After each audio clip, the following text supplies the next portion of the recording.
Books with Brookes, the monthly book club podcast. We read one book a month and then we talk about it on the podcast. Our book for the month of August 2021, this month, is called We Are the Brennans. It's a debut release novel by Tracy Lang. It's getting massive critical acclaim. We're hoping Tracy will come be on the podcast to talk about her success as a first-time author. And regardless, we'll be back at the end of the month to discuss We Are the Brennans. So be sure to get a copy and read along. But today, I'm actually here to discuss a fairly recent scandal that's come to light surrounding best-selling author Delia Owens and her award-winning book that I'm sure all of you are familiar with called Where the Crawdads Sing. That she has a really insane background and kind of a dark history, and I'm really looking forward to talking to it. And there's been quite a bit of reporting on it lately, and I just found out about the story maybe a week or so ago. So yeah, it's kind of recent. And I'm just gonna kind of walk you through the timeline and what the crazy news is. Where the Crawdads Sing was our book club book back in April of 2019, which actually predates this podcast, but we did talk about the book on an episode of Books with Brookes. It's episode 3 from August 2019. If you'd like to go back and listen to that episode, it is available wherever you listen to podcasts. And I'm really excited because I have my sweet friend Beth here today to talk with me about this scandal surrounding Delia Owens. Hi, Beth. Hi, Brooks. Are we about to cancel Delia Owens? I know, yeah, she might be getting canceled. We'll see. She's got a massive book. It's a lot to overcome, and I do think after doing quite a bit of reading on the subject, it's a bit more gray area, I think, than I initially thought. Like everything. But we'll see how we feel about it after we sort of talk through it all. But I'm really excited you're here because you actually are the book club member who picked this book and recommended that we read it. So I know, and if there are any listeners out there who are big fans of the podcast, they'll know that I have recommended a controversial book before, so I'm going to have 2 strikes against we me. love to read controversial books. That's fantastic. Yeah. So you really liked the book, right? I did, but I hope I can still say that at the end of this podcast. I did. No, I really loved it. It was a very beautiful and fun book. It's from Reese's book club, Reese Witherspoon, Elle Woods. So yeah, Elle Woods. Elle Woods herself. And yeah, it's just a great kind of, what did we call it? I think we called it nature pornography meets Yeah. crime. Yes, nature porn for sure. Yeah, we really liked it. Everyone in the book club liked it. I think pretty much. I mean, everyone likes this book. That's the thing about this book. It is wildly, insanely popular. Let me tell you how popular this book is. There have been more than 10 million copies sold worldwide. It spent 2.5 years on the New York Times bestseller list. It's still on the New York Times bestseller list today. And it spent a full year as number 1. It was the number 1 best-selling book of 2019 and 2020. And production just wrapped for a major motion picture that Reese Witherspoon's production company, Hello Sunshine, is behind. So it'll be a very big film, I'm sure, probably coming out in 2022 or 2023. And this is really fun. Since she used the word crawdad in the title, apparently that has sparked an increase in online queries about the word's meaning. That is amazing. I bet the words wear and sing are jealous. They're really jealous. Yeah, because crawdad is like a regional term, I suppose. I grew up using the word crawdad. Did you, Beth? I mean, isn't it like no. The answer is no. No. I did not Okay. use that word. I feel like people say crayfish or crawfish. Right. I'm from Southwest Missouri. We did say crawdad. I think we also said crawfish, but Are they? anyways. Wait, are they the same thing? Is it a crawfish? I think that's interchangeable. Yes, I think it's a regional term for essentially like a water bug thing. Yeah, Well, like a little like a little lake lobster or like a stream Where lobster. the little lake lobsters sing. Where at least I think so. Anyways, so this book it's huge. It's so popular. I'm sure the people listening here have read it or listened to it. Yeah, it's everywhere. And we'll just do a really quick plot recap. I'm not going to promise that we won't have spoilers. I think this episode is going to contain spoilers. So if you haven't read the book and you're still interested in doing so, this might not be the episode for you because we are probably going to talk about the ending. It's a murder mystery. The ending is pretty important. And it is kind of integral to what we're going to talk about today. So I'm not going to promise no spoilers. But Beth, do you want to give us a really quick plot rundown? What is Where the Crawdads Sing about?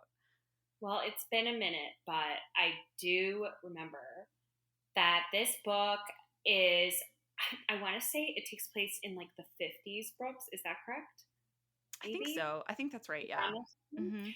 In like the marshlands of the Carolinas, where this girl has basically grown up her entire life with her family, and her family kind of like leaves her, like all for different reasons, but they just kind of leave her behind. And when she's like 4 or 5 years old, and she basically grows up, it's kind of like a Tarzan situation. Like she is like raised by her surroundings, by like nature and the setting.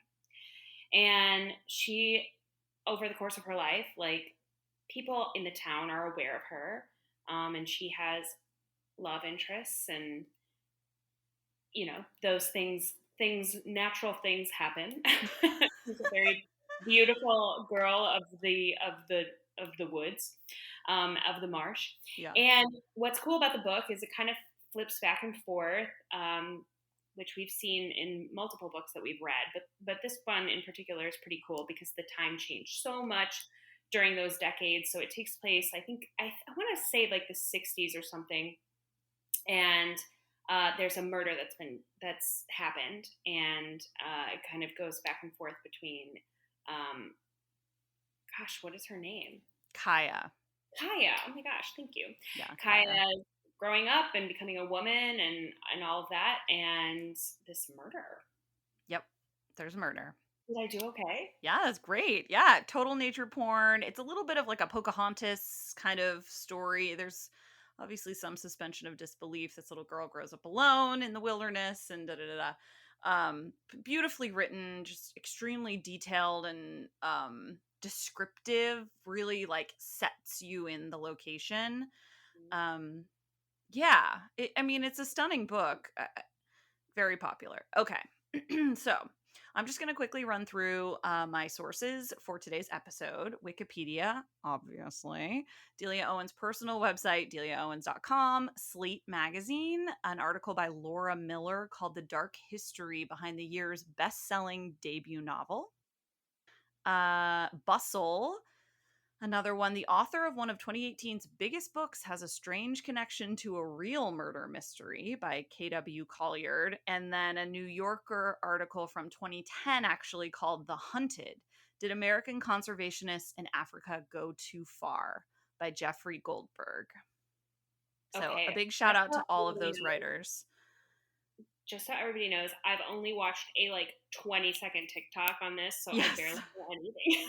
Yes, there is also a TikTok. I should have looked up who the TikToker is. There is also a TikTok going around on this topic. That's really well done and really gets you. It's just like a tease of like what we're going to talk about. So that's amazing. And I should have looked up that handle. But I will also link to all these articles in the show notes of this episode. So if you want to read more, you want to see pictures, there are some photos. You can go there to find them. So here's the timeline. Okay, let's get into it. Delia was born in Georgia in 1949. She grew up riding horses. She spent a lot of time outside. Her mom would say, "Go way out yonder where the crawdads sing." I assume in an accent. Right, what you know. In 6th grade, she won first place in a writing competition and said she always wanted to become a writer. And her family spent some of every summer in the mountains of North Carolina, which is how she got to know like marshland, the marshland that the book is eventually set in. So, but then when she gets older, she decides to study science instead of writing, and she goes to the University of Georgia and studies zoology, and she meets a man called Mark Owens who will become her husband. Together, the two of them go to the University of California, Davis. She gets a PhD in animal behavior, and he gets a master's in education. At some point, they become really obsessed with the idea of living in nature and studying animals in a really like unencumbered way where where the animals aren't already afraid of humans, where there aren't already like established hierarchies, where they can really observe the animals and study them. So they eventually find what they think is the perfect place. They travel in 1974. Delia is only 24 years old, which is crazy, and they land in Johannesburg. They sell all their possessions. They fly to Johannesburg. They buy one-way tickets, and they settle in the Kalahari Desert in Botswana, literally in a place called Deception Valley. And it's a virtually uninhabited. They're like the only two people for many, many kilometers. So they study lions and they study hyenas, and they are they're really good at, because Delia's a writer, right? So they're really good at publicizing the work that they're doing and writing about it. So they attract a lot of attention from reporters. They do a lot of interviews. They get a lot of donations. In fact, Mark gets a plane donated to him so he can fly. So he learns to be a pilot, or he may have already known how to be a pilot, but he flies around and he studies like migrations of animals from the air. And that's kind of how they get around this huge swath of like uninhabited Africa. So, This sounds a lot like my life. It sounds exactly like my upbringing as well. Truly, exactly. Okay, so this is sort of like the beginning. This is how it all starts. So then, this Jeffrey Goldberg in the New Yorker article, he writes, by writing about the exploits of these predators in vivid and accessible prose, they attracted popular attention and funding for their work. They cultivated reporters who came to Deception Valley and told their story, not as one simply of carnivore research, but as a tale of young love in a hard land. So they're great at this, right? They're doing their own PR. So then one day, Mark's out flying and he's following a bunch of wildebeest as they're like migrating. And then the wildebeest run up against a fence. And the fence is there because there's some cattle farming in the area. And so the wildebeest can't get past this fence. So they start funneling along the fence. When they get to the end of the fence, there's all of these hunters like lying in wait for them, and they start just shooting them. And he's witnessing all of this from the airplane. And he recounts it as, trembling with rage, I pushed the control wheel forward and we plunged toward the lakeshore.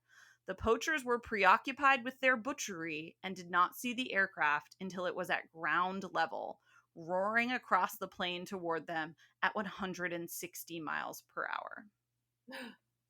So he attacks these poachers using an airplane to try to save the wildebeest. Okay.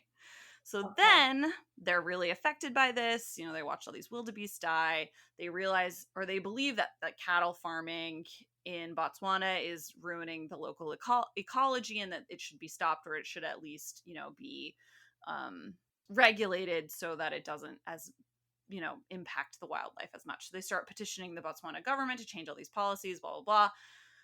They don't really get a response, so they go to the media and they start doing this public relations campaign really, really broadly, like worldwide, about really disparaging the Botswana government. I'm not sure what they call themselves. So eventually they are ejected from Botswana, and there's a quote from the president of Botswana that says, if you cannot operate within the bounds of the government whom you are a guest of in this country to work these issues out, then go work elsewhere. Mm-hmm. Snap. Okay, so they go back to the US. They're looking for somewhere else to live in Africa. Eventually, they find a national park in the northern province of Zambia called the Luanga National Park, and they go there in 1986. And Mark says of the park, here is where civilization ends. Mm. So it's this massive park. It's like 2,400 square kilometers or something. I don't even know how big that is. I have truly no context for the sizes of anything, but it's very big. And it's virtually uninhabited, but there are, outside of the park is more wilderness, but a lot of like local communities of Zambian people who have lived there for centuries. And at the time, in the late 80s, elephant poaching was a huge problem because there was a rampant ivory trade in Asia. And so some countries, I guess, including, I didn't write down what other countries, but some countries had a policy in place that said you could shoot poachers. Zambia did not have that policy. Oh, okay. So some countries said you could do that. I think pretty much in self-defense, but also I guess you could just shoot them and claim self-defense. Who knows? But Zambia did not have that policy. And this New Yorker article talks about how a lot of the hunting in the park was done by locals for food. It was their, like, the animals inside the park were their main source of food. But they had been infiltrated by, foreigners and people from outside of the community who would come to poach for ivory. And they would have more sophisticated weapons. They would kill many more animals than you would if you were just hunting for food. So this was like a problem in the park, and Mark and Delia Owens decided it would be, like their mission to try to prevent these poachers from successfully poaching within the park. And the government was kind of already doing it, but it sounds like the camp rangers, I don't know what you would call them, national park employees, were like, they didn't have guns, they weren't well equipped, they didn't have like equipment for going out at night, which is mostly when the poaching was happening. Like they were pretty helpless. Like they couldn't do a lot to like actually prevent these people with guns from coming in and shooting the animals. So the Owenses had a bunch of plans, and they thought, well, let's start to employ the poachers doing other things, and we'll get other like jobs, and we'll get money into the communities, and then that will stop it, and and then nothing was kind of working. So it just seems like Mark kind of descends into obsession. So he starts flying around in his airplane at night, dropping, like, they're not bombs, but they're like incendiary devices that make a big bang and a flash to try to scare away the poachers. He's like out every night doing this. Delia's getting pissed. At some point, she leaves him over it because she's like, this is how he's going to die, right? They claim that, the poachers are putting out hits on them, and that the poachers are going to try to kill them, and that they need protection. So it gets really messy.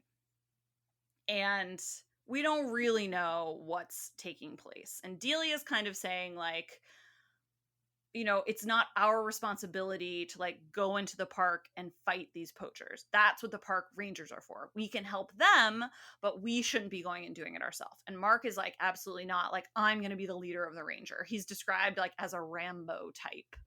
He gets really hot-headed. He like wants to go in and fight. Also, Mark's son, Christopher, who's like a teenager, comes and starts living with them at this park. And so he also takes up the torch, I guess. Okay. And starts getting like really into it. Is he Delia and Mark's son? Or? No, just Mark's son from a previous marriage. He's a little bit older than Delia.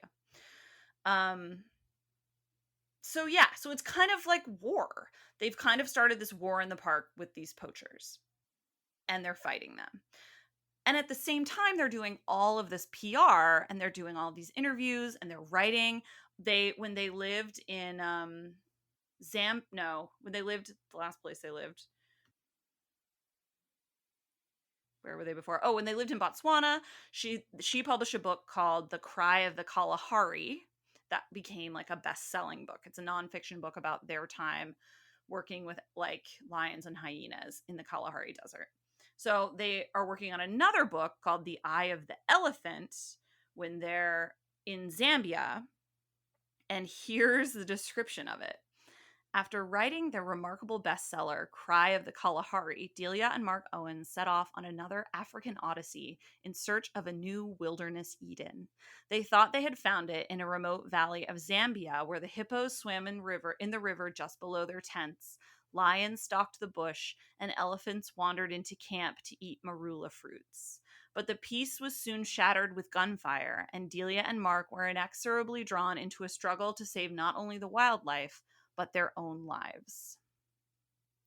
So that's the Okay. second book that they work on while they're in Zambia in the Luenga National Forest.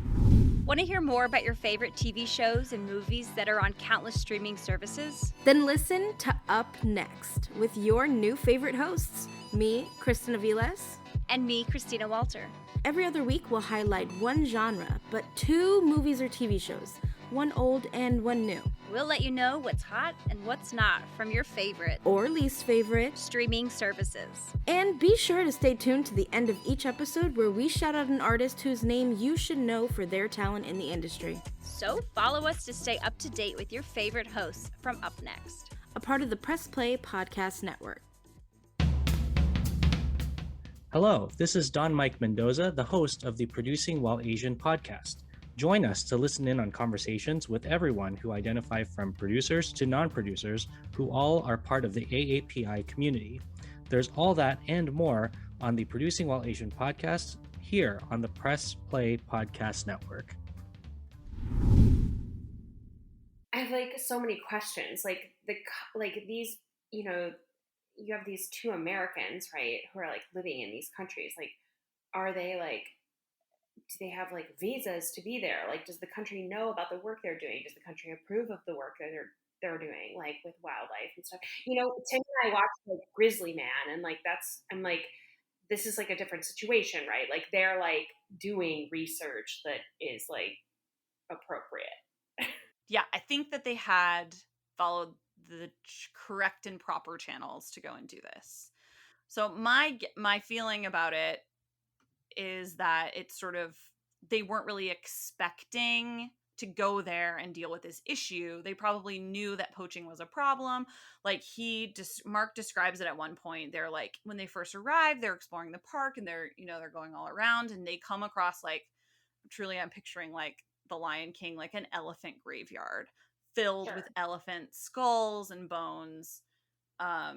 And they noticed that the elephants were very, very skittish around them, that the elephants were too afraid of them, that they were afraid to come to the watering holes and they were not behaving normally. And they thought that was because they are being hunted by humans. My take on it is that they didn't really go there in order to start a war with poachers, but when they arrived, that's sort of the situation they found themselves in and things began to escalate. Well, it's just fascinating, all of it. But I will say, I want you to move on because we need to get to the good stuff or the bad stuff. Okay, so here's it's already crazy. All of that's crazy, of course. We can all agree. That's totally insane. And this is all super relevant too, I'll just say here, because the Where the Crawdads Sing is about a wilderness woman, lives on her own, is very in tune with nature, doesn't have a lot of interaction with other humans, is a beautiful writer somehow. Yeah. Right. And then also, there's a murder that occurs and there's kind of a mystery surrounding it. So it does feel eerily autobiographical once you learn all of this other stuff. So Christopher Owens, he's in his early 20s and he comes and he starts staying with them and he's this big strapping guy. He's apparently a martial arts expert. And his father, Mark Owens, assigns him to teach their scouts hand-to-hand combat. So it's truly becoming a war. They're getting all this money. Now. Sorry? There's other people. What do you mean scouts? Yeah, so they're working with the local park rangers who are already employed to defend the park, but they're giving them weapons and giving them the tools they need to hunt these poachers and to try to protect the animals. They're also, it seems employing just other people from nearby, just giving them jobs to come and help with this project. So their book The Eye of the Elephant is published in 1992 and it again is a bestseller. At least for a nonfiction zoology book, it's hugely popular. And in 1994, they get a call from an ABC show called Turning Point. And that's because they had already been interviewed on The Tonight Show. And they had met this producer in New York. And it was all like because of like the publicity around the Eye of the Elephant, which is kind of about the war that they're in and about their life in northern Luangwa National Park. So ABC sends a crew to Africa. They actually go twice. They do 2 stories on it. The second one is the one that's like really controversial, and the reporter is Merideth Viera, which is so crazy. So this Stop is it. so the You know that episode. Meredith Viera is the celebrity that I've seen more in person than any other celebrity. Whoa, really? Yes, I've seen her. Like, I've been on flights with her. Like, Oh. I don't even live in the same city as her, and I've seen her in person multiple times. That's weird. Maybe you're meant to be So friends. weird. Okay, so Meredith Viera, your best friend, goes to Africa and she films this episode, and it airs on March 30th, 1996, in a show called Deadly Game, the Mark and Delia Owens story. And it opens with a warning that says the following program contains some scenes of violence which may be upsetting to viewers. Diane Sawyer is on the show with Barbara Walters. So it's like all the most famous women in broadcasting are involved in this story, which, like, as someone studied journalism, this is wild. Okay, so it's Barbara Walters, Diane Sawyer, and Meredith Viera all covering this story. Oh my And God. Meredith Viera spends like a week in Africa with them, and they follow them around and they do all this filming. And while they're filming, they literally film the shooting death of a poacher. What? And I guess in the footage, it's like kind of hard to tell exactly what happens and who is doing the shooting because it's at night and it's some of it is blurred out.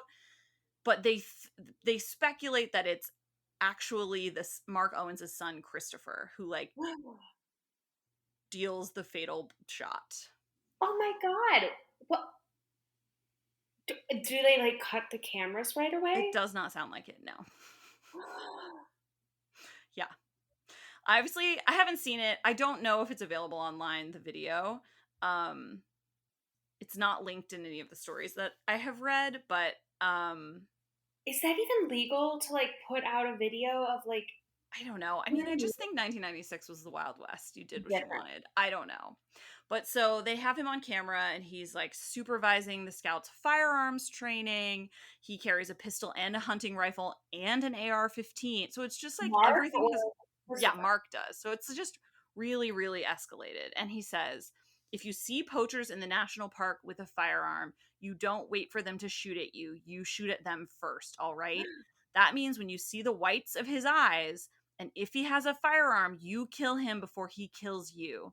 Because if you let him turn on you with an AK-47, he's going to cut you in two. And then he says, I'm not comfortable with this at all. I'm absolutely uncomfortable with it. Sometimes poachers are killed, and occasionally scouts have been killed. Yeah. So, so then there's like this whole scene where Meredith Viera says, we were allowed to accompany patrols in Zambia after we agreed not to identify those involved should a shooting occur. On this mission, we would witness the ultimate price paid by a suspected poacher. So then they literally film like this poacher. They find this like poacher's camp and they wait there for the poacher to come back, and the poacher shoots at them. So they return fire. It sounds like, I haven't seen the video, but that's what it sounds like. And they kill him. He's shot like 4 times in a clearing. And it's all on camera. And then it says, Meredith Viera says in a voiceover, the bodies of the poachers are often left where they fall for the animals to eat. Oh my God. Yeah. Circle of life. Then it says, Mark and Meredith Viera are talking, and he says, it's the reality, the messy reality, I'm afraid. It's ugly. Why? Is it ugly because of the elephants? They haven't done anything wrong. It's people who make it ugly. And she says, do you feel that sometimes an animal's life is worth more than a human life? And he says, worth more to whom? The elephant or the person? Ask the elephant and ask the human. You'll get 2 different answers. Well, of course. Yeah. You know something, Brooks? I was listening to This American Life today the episode from a couple weeks ago, which is a rerun about psychopaths and how certain people don't have any fear. Like, they're fearless. They're literally like chemically fearless. And that is usually like a sign of being a psychopath. Like, that to me, like, totally relates to like the idea that two people from America could just go fly over to Africa and live in like a tent next to like wild animals and just be totally fine with it, and then also just feel like absolutely no remorse or empathy or whatever for like mankind in the way that they could just shoot people. Yeah. So the other thing is that, so after this airs, it gets a ton of praise. It also gets a lot of blowback, and they start getting like their donors are upset, and so the Owenses issue this statement that says like, it is not our policy, we only shoot in self-defense, blah blah blah. But I guess in this video, like, it's not clear that the poacher is armed at all, and he's basically just like shot while he's laying down on the ground. So the Zambian government sees it, and then they are upset, and they're like, we do not have a policy that you can shoot poachers. Like, that's not our policy. It never has been. Like, it says they express consternation that the country was portrayed as a place where game scouts were allowed to preemptively kill suspected poachers.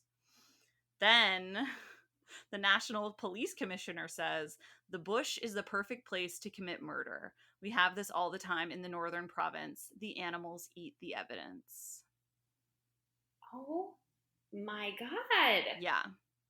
This So is as dark as it gets. by the time the like Zambian government is responding to this, Mark and Delia Owens have conveniently already left. They departed on what they called a regularly scheduled leave to America in September 1996. Oh my God, they probably went to like Ames, Iowa, and were like wearing mustaches. And Yeah. stuff. So, yeah. So it said one American embassy cable from this period referred to the continuing investigation of the Owens for complicity in the alleged shooting of a poacher. And it seems obvious that they fled because they also left hundreds of $1,000s worth of vehicles, computers, equipment, and supplies behind. So they just left everything and left. Oh my gosh. Yeah. Wait, so this was late 1990s. It was 96. Has Yeah. happened to them since? What? Has anything happened to them? Like, have they ever been brought to like court or anything? No, definitely they have not. No. The other sad thing is that it says like that they also just abandoned all the people they were employing. They were employing at least 60 local game scouts. And the police commissioner says, we must now wonder how they will feed themselves. Oh my God. Okay, do we have any like quotes from her on this, like since or like recently, since all this stuff has come up? That's a really good question. I don't know if there has been anything really recent. The recent articles that I've read have not included any quotes from her. They basically are like recapping this story, talking about like the parallels between the book and what's happened. I do know that Mark and Delia Owens are divorced, or at least separated. They're no longer together. Yeah. And they basically claim like, I don't know, that it was self-defense and that it was kind of like all part of it and that they were just doing their best.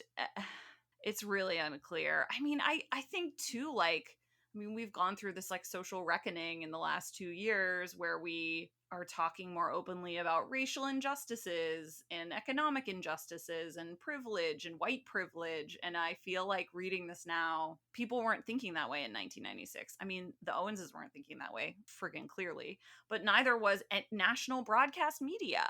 Oh, absolutely not. They obviously felt comfortable telling this story and sharing what they consider to be disposable lives, like, or at least you know, not saying anything against what they did, you know. Yeah. I think it's, you know, Brookes, this is so interesting because I mean, just a quick pivot, like, I don't know like what the general like world or like Africa, like what they feel about poachers. Like, I don't know much about that. So like, I don't know what the country feels about like that kind of, I'm sure there are a lot of people out there who are like, poachers are as evil as it gets, but there's no excuse. There's no excuse for cold-blooded murder, especially when you're not the law. Like, Yeah. you're two white people Yeah. who are very privileged and have a lot of funding and high education, and you're doing whatever you want with Yeah. with what when it breaks down to it, Black lives. Right. Yeah. And local lives, and just thinking like, we know what's best in this situation. Yeah, I mean, I do think there is more gray area than I had initially, because it is heartbreaking to think about like elephants being slaughtered for their tusks. It's horrible. None of us like that. But like they directly asked him like, is an elephant's life worth more than a human life? It's like, you don't know the obvious answer to that, man? Like, come on. I don't know. And Yeah. that's not a question that they get to answer. Like, Yeah. Yeah, it says no charges have ever been brought against them, but they have also never returned to Zambia. just that is just so fascinating. This is just so crazy to me. Yeah. And it's so it just is like a good reminder that like, you know, every everything out there has its backstory. And that book is absolutely beautiful, and like it was such a pleasure to read. But like knowing this like makes me think about it differently. Like there are racial conversations in the book too, like she has the jump in, and like there's a few Black families that really help her out along the way, and it's just so strange. Wait, hang on. Isn't there a cat in the book? What's the cat's name in Where the Crawdads Sing? I do not remember. Is the cat's name Sunday Justice? Oh yeah. Mm-hmm. Okay, so this is crazy. In The Eye of the Elephant, the Owenses make repeated mention of the cook, a man named Sunday Justice. Delia wrote of one of her first conversations with Justice, who was in his early 20s at the time. Tell me, Sunday, can we fly to that village? So she named the cat in her book after their cook in Zambia, who was Wow. Black. Yeah.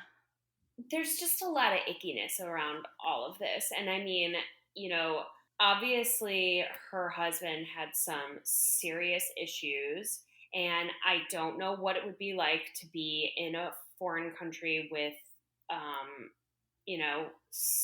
being one of only like a handful of people, and one of them is like flying their plane out at night trying to like scare off locals. Like, who we don't really know like her side of the story, but we do know that she didn't do anything about it.